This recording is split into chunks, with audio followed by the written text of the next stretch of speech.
നമുക്ക് തൃശ്ശൂരിൽ നിന്ന് നേരെ പാലക്കാട്ടേക്ക് പോകാം. പാലക്കാട് കാഞ്ഞിരത്ത് 6-ാം വാർഡിൽ പോളിംഗ് ഉദ്യോഗസ്ഥൻ മദ്യപിച്ചെത്തി. ഉദ്യോഗസ്ഥനെ മാറ്റി ഇപ്പോൾ തെരഞ്ഞെടുപ്പ് ഡ്യൂട്ടിയിൽ മറ്റൊരാളെ നിയോഗിച്ചിട്ടുണ്ട്. ഇക്ബാൽ അറക്കൽ നമുക്കൊപ്പം. ഇക്ബാൽ അറക്കൽ, എന്തുപറ്റി? ഫിറ്റായിരുന്നോ ഉദ്യോഗസ്ഥൻ?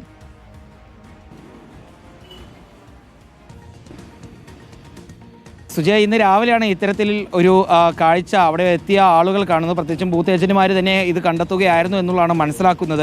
പാലക്കാട് കാഞ്ഞിരപ്പുഴ പഞ്ചായത്തിലെ കാഞ്ഞിരത്ത് 6-ാം വാർഡിലാണ് അവിടെ 1-ാം ബൂത്തിലെത്തിയ തേർഡ് പോളിംഗ് ഓഫീസറാണ് ഇത്തരത്തിൽ മദ്യപിച്ചെത്തി എന്ന രീതിയിലുള്ള ഒരു ആരോപണം അവിടെ ഉണ്ടായിരുന്ന ആളുകൾ ഉന്നയിക്കുന്നത്. പിന്നീട് പരിശോധനയിൽ ഇയാൾ മദ്യപിച്ചിരുന്നു എന്ന് കണ്ടെത്തിയതിൻ്റെ അടിസ്ഥാനത്തിൽ ഇപ്പോൾ ഈ ഉദ്യോഗസ്ഥനെ മാറ്റി പകരം മറ്റൊരു ഉദ്യോഗസ്ഥനെ ഈ ബൂത്തിലേക്ക് എത്തിച്ച് അവിടെ തെരഞ്ഞെടുപ്പ് പ്രക്രിയ ഇപ്പോഴും തുടരുന്നുണ്ട്. കുറ്റിയാമ്പാടത്താണ് ഇത്തരത്തിൽ 1-ാം ബൂത്തിൽ തേർഡ് പോളിംഗ് ഓഫീസർ മദ്യപിച്ചെത്തിയത് ഈ ഇലക്ഷൻ ഡ്യൂട്ടിക്ക് എന്നുള്ളതാണ് മനസ്സിലാക്കുന്നത്. ഏതായാലും ഇയാൾക്കെതിരെ നടപടികൾ ഉണ്ടാകും എന്നുള്ളതാണ് മനസ്സിലാക്കുന്നത്. തെരഞ്ഞെടുപ്പിനെ ഇത് ബാധിക്കാതിരിക്കാൻ വേണ്ടി പെട്ടെന്ന് തന്നെ ഈ ഉദ്യോഗസ്ഥനെ മാറ്റി പകരം വേറൊരു ഉദ്യോഗസ്ഥനെ ഈ തേർഡ് പോളിംഗ് ഓഫീസറായി അവിടെ നിയമിക്കുകയും ഇപ്പോൾ തെരഞ്ഞെടുപ്പ് അവിടെ അല്ലെങ്കിൽ വോട്ടെടുപ്പ് അവിടെ ഇപ്പോൾ സുഗമമായി മുന്നോട്ട് പോകുന്നു എന്നുള്ളതാണ് മനസ്സിലാക്കുന്നത്. ഓക്കെ, വിവരങ്ങൾ നൽകിയത് ഇക്ബാൽ അറക്കലാണ്. മദ്യപിച്ചെത്തിയ പോളിംഗ് ഉദ്യോഗസ്ഥനെ മാറ്റി പകരം ആളെ നിയോഗിച്ചിരിക്കുകയാണ്.